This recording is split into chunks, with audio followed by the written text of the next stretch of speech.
పశ్చిమ బెంగాల్లో ఓటమి తర్వాత మమతా బెనర్జీ పరిస్థితి నానాటికి దిగజారుతోంది. పార్టీ నుంచి బయటకెళ్లిన ఎమ్మెల్యేలు ఏకంగా పార్టీ అధ్యక్ష పదవి నుంచి మమతా బెనర్జీనే దించేశారు. ఆ స్థానంలో వేరే వ్యక్తిని నియమించుకున్నారు. ఒక్క ఓటమికే పోరాట యోధురాలకి ఎందుకు ఈ పరిస్థితి వచ్చింది? మమతా బెనర్జీ మళ్ళీ కోలుకోలేరా?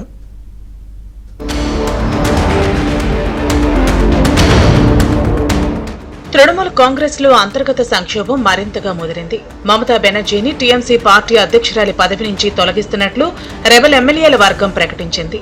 సీనియర్ ఎమ్మెల్యే అరూప్ రాయ్ను చైర్పర్సన్ గా ఎన్నుకున్నట్టు తెలిపింది.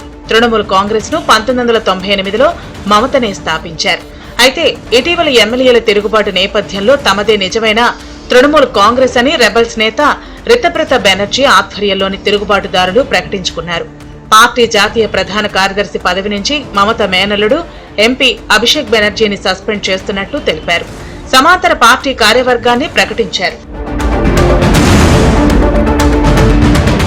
పార్టీలో తలెత్తిన రాజ్యాంగ సంక్షోభాన్ని పరిష్కరించడానికి సమావేశమై కీలక నిర్ణయాలు తీసుకున్నామని రితబ్రత బెనర్జీ తెలిపారు. పార్టీ రాజ్యాంగం ప్రకారం ప్రతి 3 సంవత్సరాలకు ఒకసారి పార్టీ జాతీయ వర్కింగ్ కమిటీని ఏర్పాటు చేయాల్సి ఉందని చెప్పారు. 2022 ఫిబ్రవరిలో ఆ కమిటీ ఏర్పాటైందని, దాని గడువు ముగిసినా కొత్తది ఏర్పాటు కాలేదని తెలిపారు. దాంతో రాజ్యాంగపర సంక్షోభం తలెత్తిందని చెప్పారు.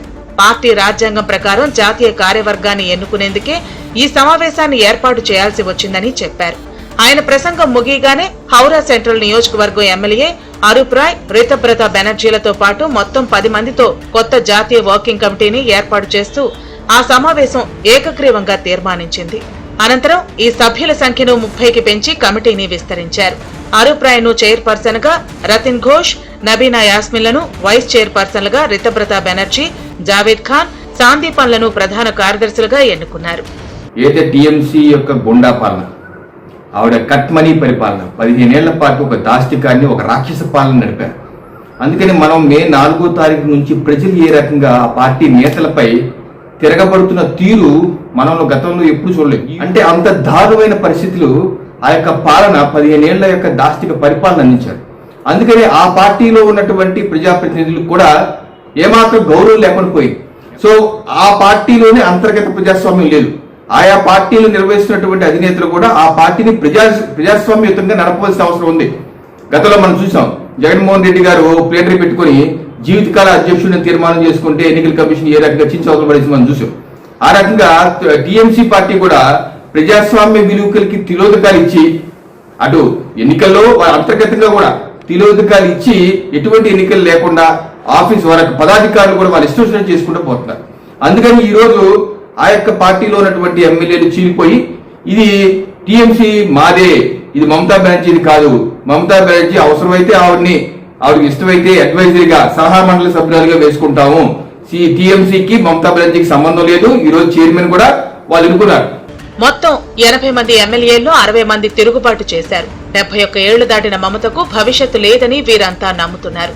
అయితే తిరుగుబాటు, వెన్నుపోటు ఎమ్మెల్యేలు కామెడీ షోలు ఆపాలని మమతా బెనర్జీ వర్గం ఆరోపించింది. టీఎంసీ అంటేనే మమతా బెనర్జీ అని, ఇదంతా ఒక పెద్ద ప్రహాసనమని మండిపడింది. వ్యవహారం కోర్టులో ఉందని గుర్తు చేశారు. న్యాయం జరుగుతుందని నమ్ముతున్నట్లు చెప్పుకొచ్చారు మమత వర్గం నేతలు.